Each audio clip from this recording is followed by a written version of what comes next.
Howdy, howdy, folks. It is Diecastbuffet here again. Welcome back to NASCAR Thunder 04.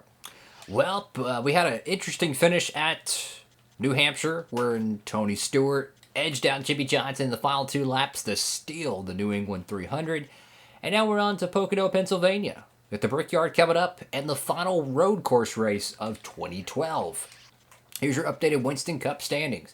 So we had a great third place finish there. Unfortunately, Tony Stewart, your points leader, well, he just added more points. So 260, it's very doable. I mean, we're right in the thick of the championship forest, but I got to give a nod to Jeff Burton. Put this in perspective. This guy has been on a tear this year. They've ran 19 races, and 13 of those have been top 10s. Just take a look at some of the guy's statistics throughout this playthrough. I mean, just absolute trash can. Now, sure, he hasn't had the wins to do so, but I mean, this guy is mediocre in the mid-2000s in this playthrough. And he is turning it around. He's got a huge win at Dover this year.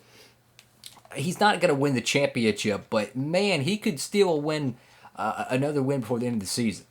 Now, I think you got to be within 800 points, so unfortunately, Jeremy Mayfield, you're eliminated from Winston Cup championship contention, and that's going to put it to Matt Kenseth with 12 drivers on the bubble for the championship. We'll probably run the alternate paint scheme at the Brickyard, but we're going to run this paint scheme for now. So everything's going good in the shop. We didn't destroy the New Hampshire car, and let's go and get our Pocono car ready.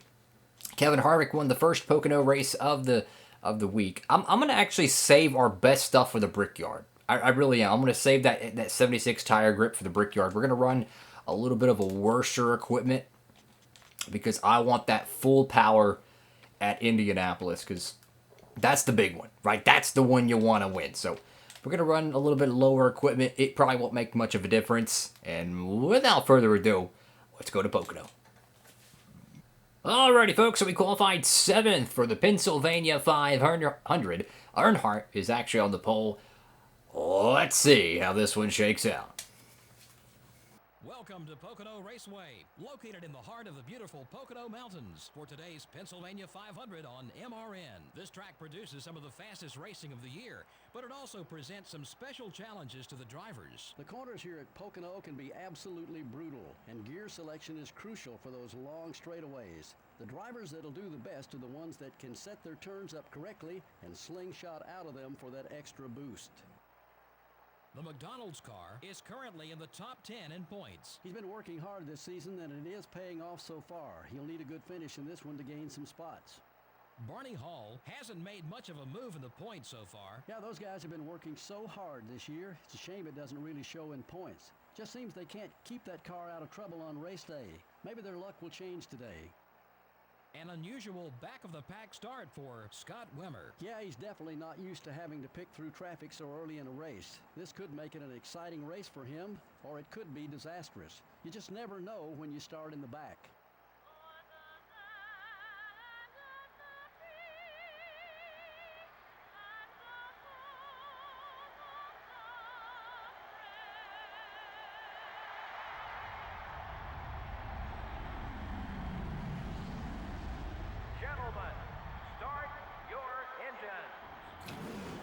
Alrighty, folks, here we go. It's Pocono. Tony Stewart, Dale Earnhardt Jr. Oh, yeah, the bootleg Home Depot car.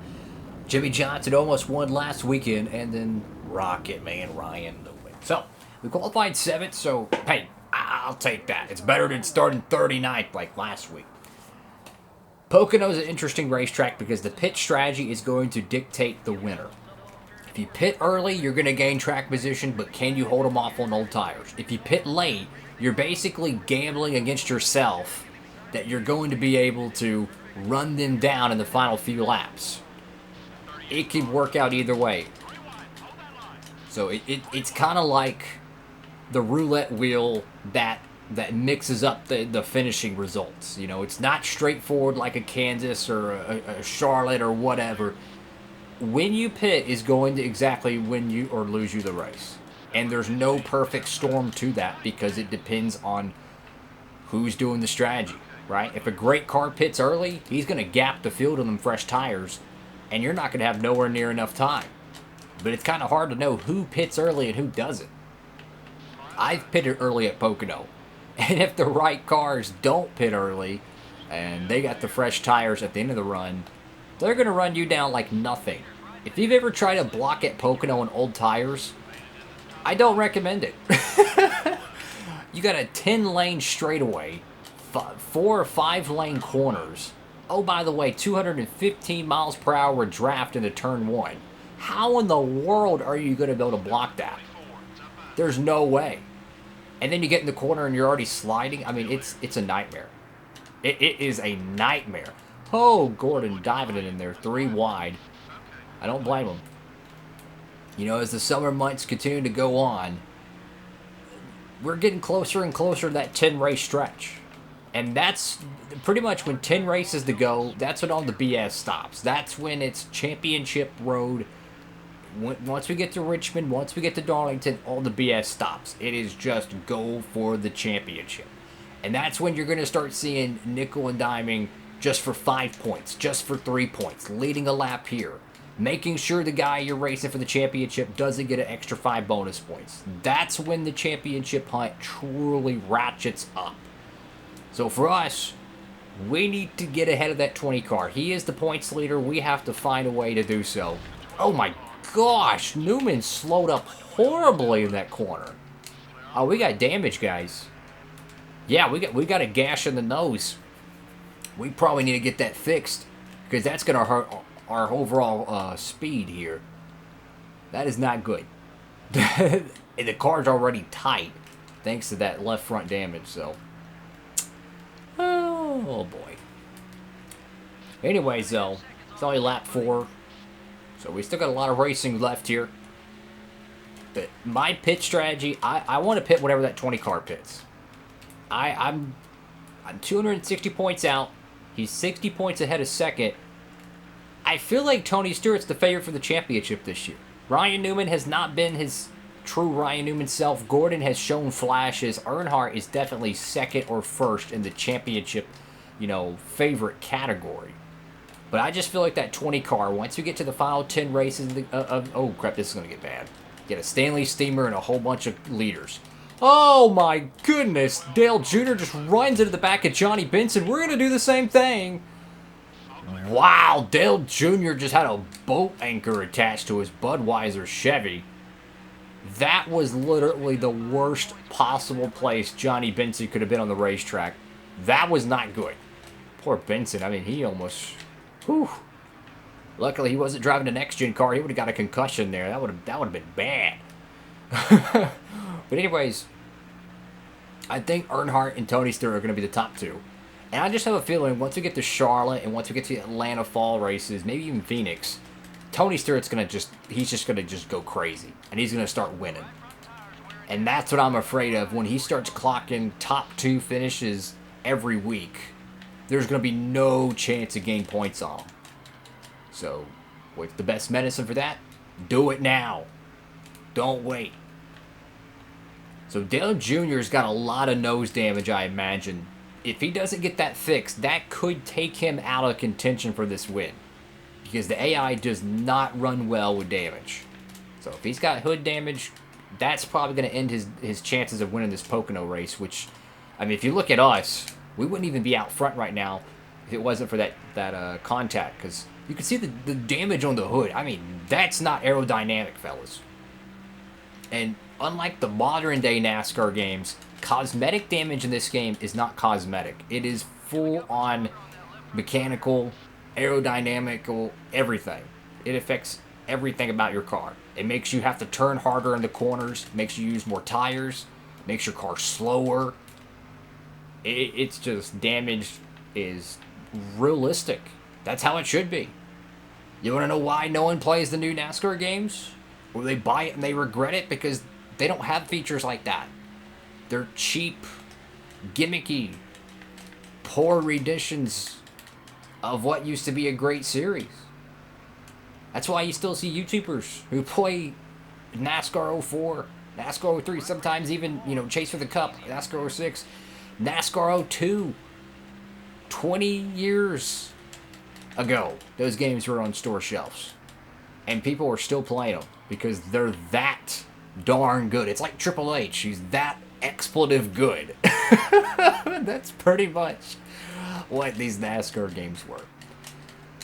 Tire wear starting to play a factor. Jeff Gordon's in second, past Tony Stewart. But here's the interesting question. Is anyone got the brass to pit at lap 8? Yes, they do. I do not like that strategy because you're gonna be out front, right? But here's the problem. With 4 to go, you're gonna have worse tires than what I have right now.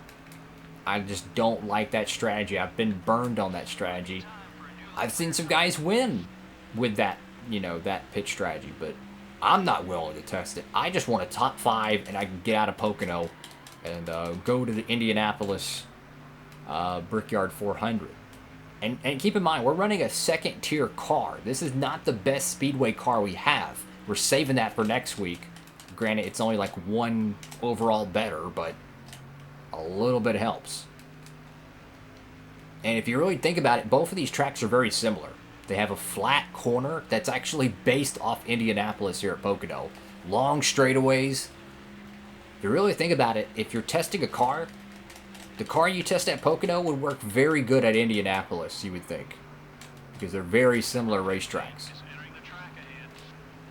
Turn 1 is based off a track from New Jersey called Trenton, which is no longer here. Turn 2 is based off Indianapolis. Turn 3 is based off the Milwaukee Mile. So this feels exactly like Indianapolis. It's flat, but it's also got enough banking. Alright, so it's lap 9 out of 20. We're clearly good on fuel, right? We can pit right now and we'll be good to go. But my thing is I want tires. I could care less about fuel. I want to make sure I have tires at the end of this race. I'm going to pit late. Number 42 is coming back on the track. And this should lock up the most laps led bonus soon. The 135 car is outside. Hopefully.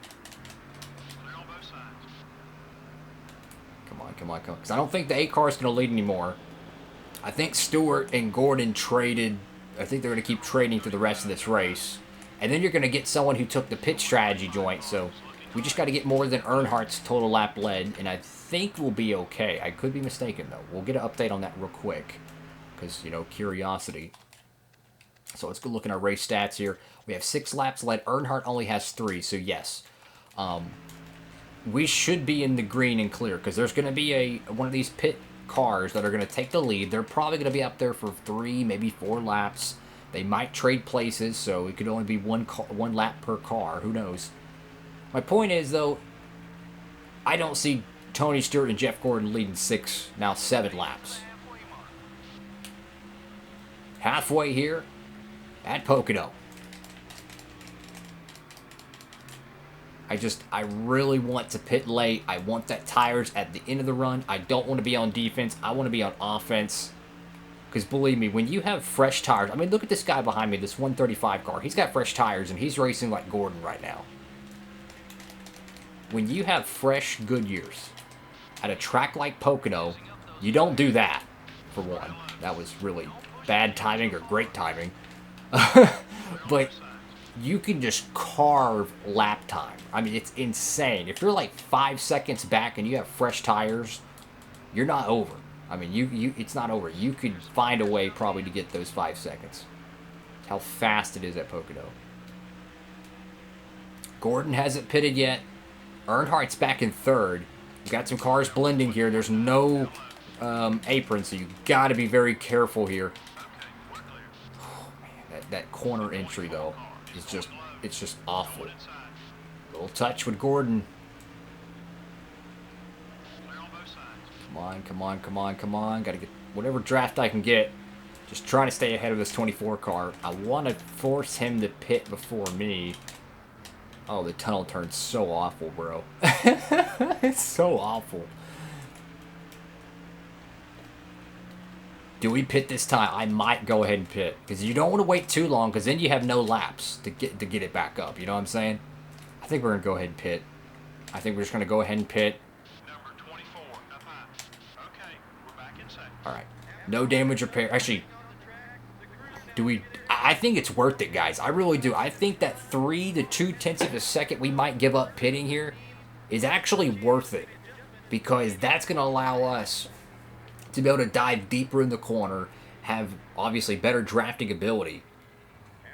I'm willing to take that gamble and try to fix this car. Knock on wood. Hope and pray to God we get a good pit stop, fellas. Oh boy. So, how y'all doing out there? Hope you're having a great one. Enjoying some Thunder content here on the channel. This is recorded on an OG PS2. I don't have those PC emulators and stuff. This is an OG PS2. And you could see the massive amount of damage on Earnhardt's car. Look, Earnhardt, I'm gonna let you have the spot. But he's going to be slow as dirt. His whole left fender is like all kinds of screwed up. Wow.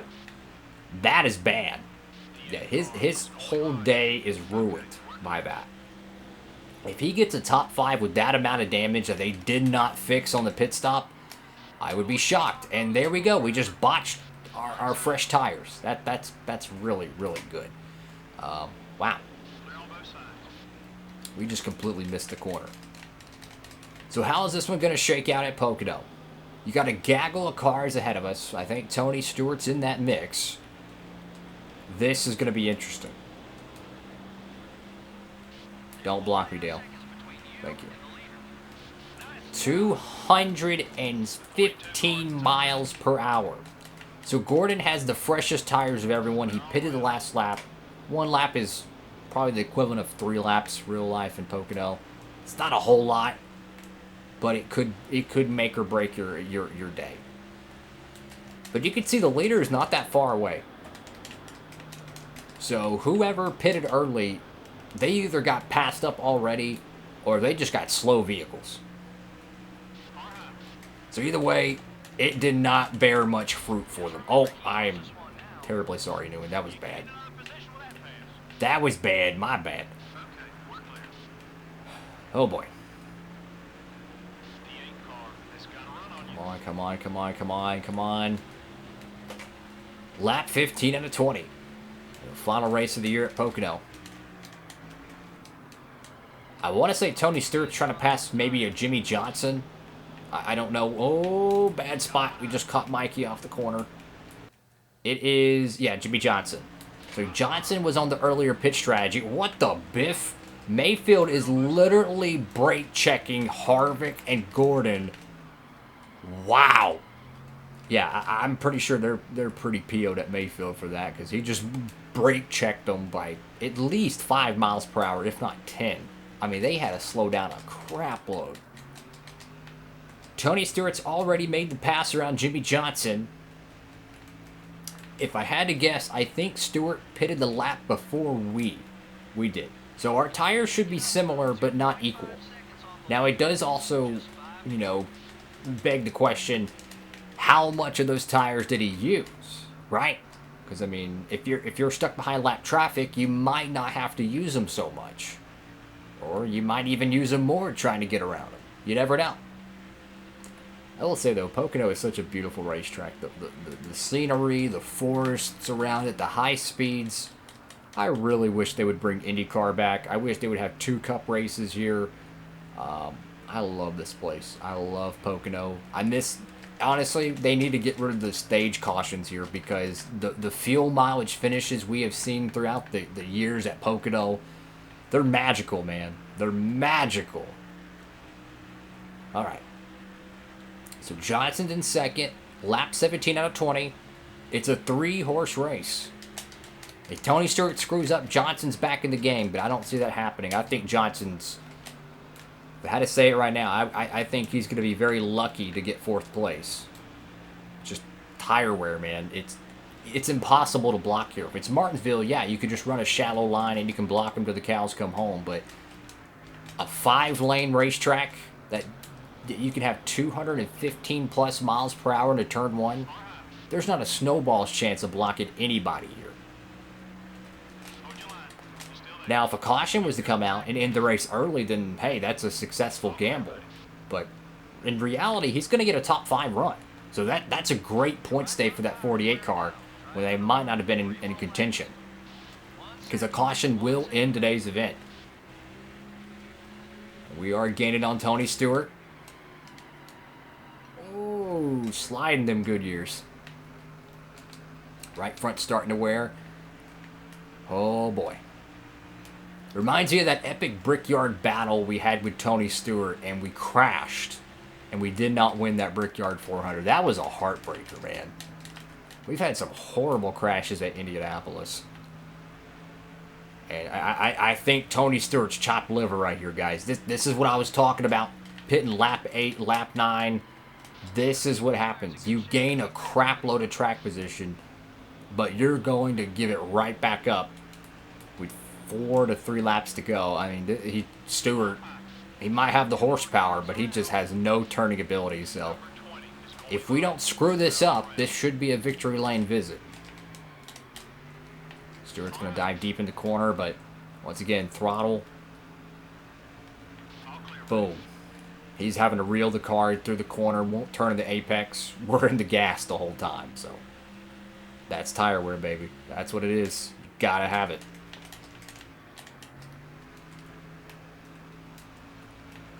Lap 19 out of 20. If we can just hold it on for 4 more corners, we can win the Pennsylvania 500. Now, it won't be much in terms of Winston Cup standings. You know, we might gain, I don't know, 10 points. How many laps does Stewart have led? 5. Okay, so yeah, we're still good for the most laps led bonus. We don't have to worry about a tie or anything. But we might at most gain 5, maybe 10 points on Stewart. And you win the race and lead the most laps led. That's Winston Cup racing. That's how hard it is to gain points. You might get 2 opportunities the entire season where the points leader will have a DNF or a very, very poor finish outside of the top 35. And it could come at any racetrack. It could be at Bristol. It could be at Daytona. It could be at Sonoma. You never know. If you are unable to capitalize on those very, very, very rare DNFs, it's almost impossible to have a chance at the championship. But nonetheless, a huge win, and it's going to be a party in the Poconos. We will take it, man. Awesome. So, Johnson gets 5th place. A great gamble by them. Tony Stewart gets 2nd. He needed a caution to kind of bail him out. But nonetheless, we got ourselves a Pocono dub. I love Pocono, man. Like, I know a lot of people think, oh, it's boring, blah, blah, blah, blah, blah. I loved it how in the summertime, you would have one Pocono race, and then like 5 weeks later, they would have another Pocono race. I thought it was the coolest thing ever, man. I love this track. I love the fuel strategy. It'd always be NASCAR on TNT, and then they would have the ESPN race later on, and it'd be like a week after or a week before the Brickyard. I want to see this track back in its glory again. I really do. Go give these fans a good burnout. Burn whatever fuel we have left. Don't want to blow the engine up, though. And a huge win at Pocono. Whew. Well, that's a big win. Parking that car in victory lane, that's what we needed to do. And I think that's what, win number 9 of the season, I think. I mean, we've had a great year. It's just, I just don't know if we're going to have enough to beat Tony Stewart for this championship. Notice the victory lane font, the blue sign that's above the victory lane. I think that's the same font they use in NASCAR Chase for the Cup 2005. I could be mistaken, but I think that's the same font they used. Because they kind of rebranded all their EA games in 05, which technically released in 04, but you know, you get the point.